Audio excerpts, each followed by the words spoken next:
Hello everyone, welcome to all of you in exam guru. दोस्तों, आज है 17 अप्रैल और आज से इंडियन आर्मी अग्निवीर जीडी का भर्ती परीक्षा का रिटन एग्जाम स्टार्ट हो चुका है। सो गाइज, आज के पहले दिन आर्मी जीडी में अलग अलग एआरओ में पूछे गए सारे क्वेश्चंस के real analysis and detailed solution मैं आपको इस वीडियो में करवाने वाला हूँ। सबसे पहले दोस्तों मैं आपको बता दूं कि पूरे इंडिया में अलग अलग एआरओ बने हुए हैं और उन सभी एआरओ पर अलग अलग कैंडिडेट एग्जाम देने गए थे। तो यहाँ पर जो क्वेश्चंस पूछे गए हैं ना, वो भी बिल्कुल डिफरेंट हैं। यानी कि मान लो अगर आपने गया एआरओ से अप्लाई किया है तो हो सकता है कि आपके सेंटर पर जो क्वेश्चन पूछे जा रहे हैं वो अलग हों, और जिन लोगों ने मुजफ्फरपुर एआरओ से अप्लाई किया होगा उनका क्वेश्चन पेपर यहाँ अलग होगा। सो अगर मैं एनालिसिस में आपको कुछ ऐसे क्वेश्चन करवाऊंगा जो आपके शिफ्ट में ना भी आया हो, तो आप ऐसा मत समझना कि मैं यहाँ पर सिर्फ व्यूज के लिए फेक वीडियो अपलोड कर रहा हूँ। ये सारे के सारे रियल क्वेश्चंस है और इंडिया के अलग अलग एआरओ से कलेक्ट करने के बाद ही आपके सामने मैं लेकर आया हूँ। सो गाइज, वीडियो में लास्ट तक बने रहिए। इसके अलावा दोस्तों, अगर आपका आगे आने वाले शिफ्टों में एग्जाम है तब भी आप वीडियो को लास्ट तक ध्यान से देखें, क्योंकि बहुत सारे क्वेश्चंस आपको इसी वीडियो से रिपीट होते हुए देखने को मिलेगा। तो चलिए दोस्तों, अब ज्यादा टाइम स्पेंड ना करते हुए आज का वीडियो स्टार्ट करते हैं। सो फर्स्ट क्वेश्चन पूछा गया था कि 1857 का विद्रोह किसके द्वारा प्रारंभ किया गया था। अब दोस्तों 1857 में जो रिवॉल्ट हुआ था इसे प्रारंभ किया था सैनिकों ने, और सैनिकों में सबसे प्रमुख नाम किसका आता है? मंगल पांडे का। तो आपके ऑप्शन में मंगल पांडे ही दिया गया था और यही इस क्वेश्चन का राइट आंसर है। इसके बाद अगला क्वेश्चन, क्वेश्चन नंबर 2, भारत के वर्तमान में गृह मंत्री कौन है? यानी कि दोस्तों करंट में होम मिनिस्टर ऑफ इंडिया कौन है, इनका नाम आप सभी को बताना था। तो वर्तमान में भारत के गृह मंत्री का नाम है दोस्तों अमित शाह। इस क्वेश्चन का राइट आंसर हो जाएगा अमित शाह। इसके बाद तीसरा क्वेश्चन, चींटी में कौन सा अम्ल पाया जाता है? आपने देखा होगा कि जब भी किसी व्यक्ति को चींटी काट लेता है तो उस काटने की जगह पर लाल लाल प्रकार से निशान हो जाते हैं और यहाँ पर काफी इचिंग होने लगती है। तो इसके पीछे का रीजन क्या है दोस्तों? जो चींटी के डंक होते हैं ना, इस डंक में फॉर्मिक एसिड पाया जाता है, और जब यह चींटी आपको काटेगा तब तो आपके शरीर के अंदर यही फॉर्मिक एसिड चला जाता है, जिसकी वजह से आपको खुजली होती है और वहां पर थोड़ी सी सूजन हो जाती है। इसके बाद अगला क्वेश्चन है 4 नंबर, दीपक हुड्डा किस खेल से संबंधित हैं? दोस्तों दीपक हुड्डा का संबंध क्रिकेट खेल से है और यह एक इंडियन खिलाड़ी हैं। तो इस क्वेश्चन का राइट आंसर था क्रिकेट। इसके बाद अगला क्वेश्चन, नागालैंड की राजधानी कहां पर है? बहुत ही इजी लेवल का क्वेश्चन यहां पूछा गया था दोस्तों। नागालैंड की जो राजधानी है वो है कोहिमा। इसके बाद अगला क्वेश्चन पूछा गया था कि पिंग पोंग खेल का दूसरा नाम क्या है? दोस्तों यह जो पिंग पोंग खेल है ना, इसका दूसरा नाम होता है टेबल टेनिस। फिर इसके बाद अगला क्वेश्चन है, निम्नलिखित में से किस राज्य में हीराकुंड बांध स्थित है? दोस्तों यह जो हीराकुंड बांध है ना, यह कहां पर बना हुआ है? तो यह बना हुआ है उड़ीसा राज्य में ही। और किस नदी के ऊपर में बना हुआ है यह आप सभी को कमेंट करके बताना है। इसके बाद अगला क्वेश्चन है, क्षेत्रफल की दृष्टि से भारत का सबसे बड़ा राज्य कौन सा है? दोस्तों अगर मैं बात करूं इन टर्म्स ऑफ एरिया यानी कि क्षेत्रफल से, तब भारत का सबसे बड़ा राज्य हो जाएगा राजस्थान। और वही दोस्तों अगर मैं बात करूं पॉपुलेशन के अनुसार यानी कि जनसंख्या के अनुसार, तब भारत का सबसे बड़ा राज्य हो जाएगा यूपी यानी कि उत्तर प्रदेश। इसके बाद अगला क्वेश्चन पूछा गया था कि टार्टरिक अम्ल इनमें से किसमें पाया जाता है? 4 ऑप्शंस दिए गए थे, तो उन चारों ऑप्शंस में से राइट आंसर था इमली। दोस्तों आपके जो टार्टरिक अम्ल है ना, वह इमली के अंदर में पाया जाता है। इसके बाद भारत और फ्रांस के मध्य हाल ही में एक युद्धाभ्यास हुआ है 2022 में, तो इस युद्धाभ्यास का आपको नाम बताना था। इसका नाम है दोस्तों फ्रिंजेक्स यानी कि फ्रांस एंड इंडिया एक्सरसाइज। फिर अगला क्वेश्चन पूछा गया है कि वर्तमान में यानी कि 2022 में गुजरात के मुख्यमंत्री कौन थी? दोस्तों वर्ष 2022 में मुख्यमंत्री बने हैं गुजरात के भूपेंद्र भाई बघेल।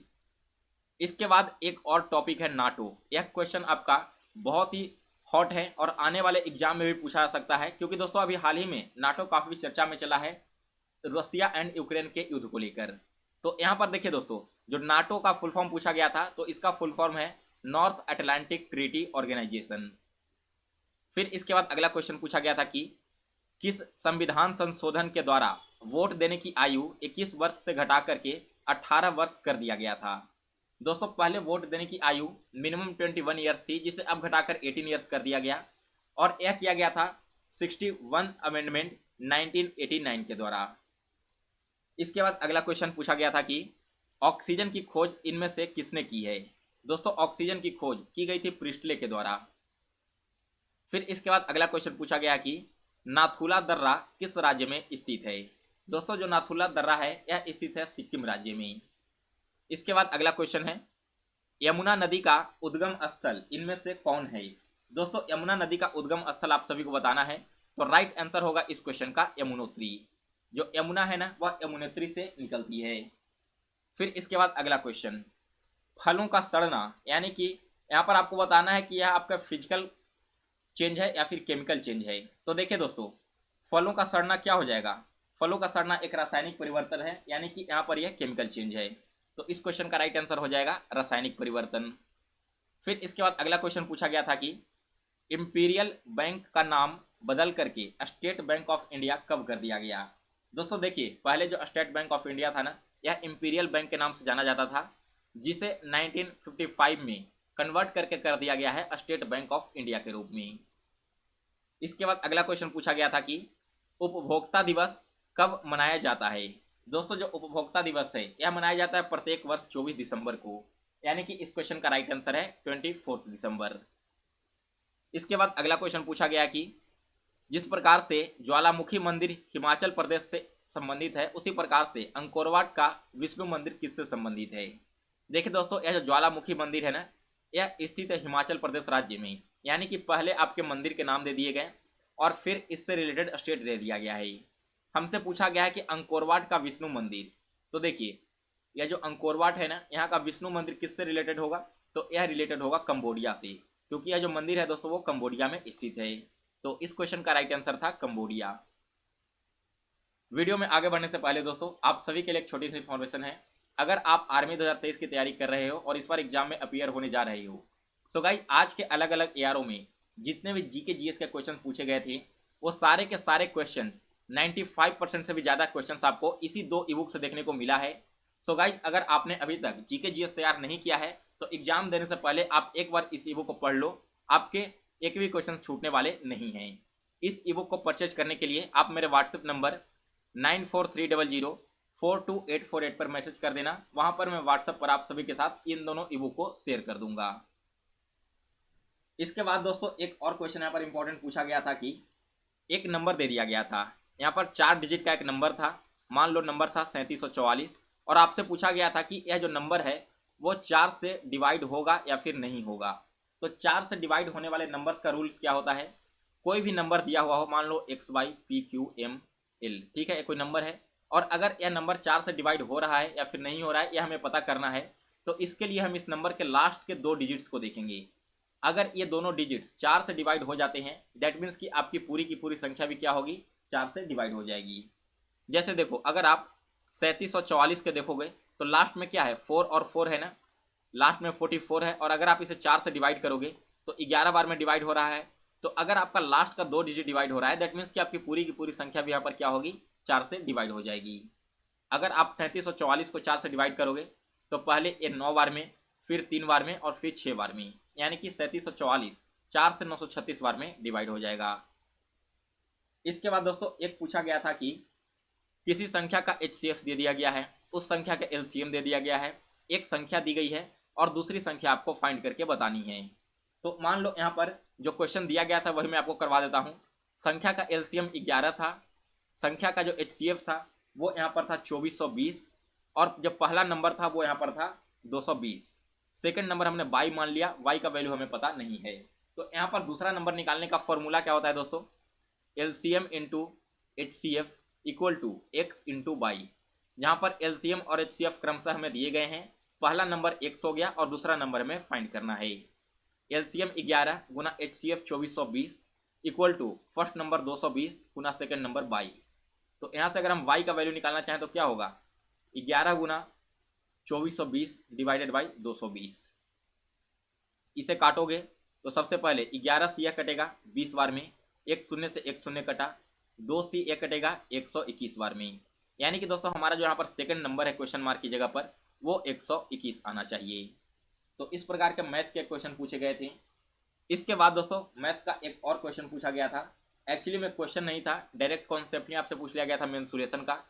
इसमें पूछा क्या गया था कि जो वेलन होते हैं, बेलन आप किसे कहते हो? बेलन कहते हो सिलेंडर को। सिलेंडर का आपसे पूछ लिया गया था वॉल्यूम। तो दोस्तों वॉल्यूम क्या होता है सिलेंडर का? पाई।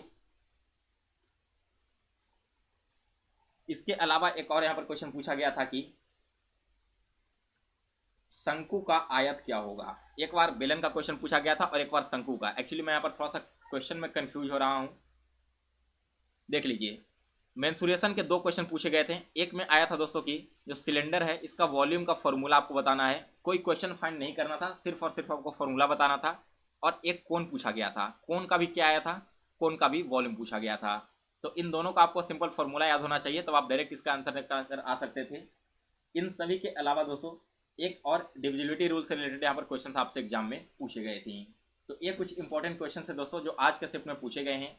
इसके अलावा मैथ्स और रीजनिंग के जितने एक्स्ट्रा क्वेश्चंस आए थे आज के एग्जाम में, वो सारे के सारे क्वेश्चंस का रियल डेटा के साथ सॉल्यूशन मैं आपको आज इसी चैनल पर रात तक करवा दूंगा।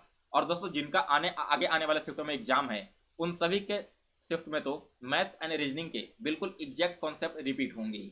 तो आपका अगर मैथ्स वीक है तो रात में हमारे चैनल पर मैथ्स एंड रीजनिंग का एनालिसिस वीडियो देखना नहीं भूलिएगा। इसके लिए आप सभी लोग चैनल को सब्सक्राइब कर लें और बेल नोटिफिकेशन को भी ऑन कर लें, ताकि जब मैं वीडियो अपलोड करूं तो उसका नोटिफिकेशन सबसे पहले आप सभी तक पहुंच जाए।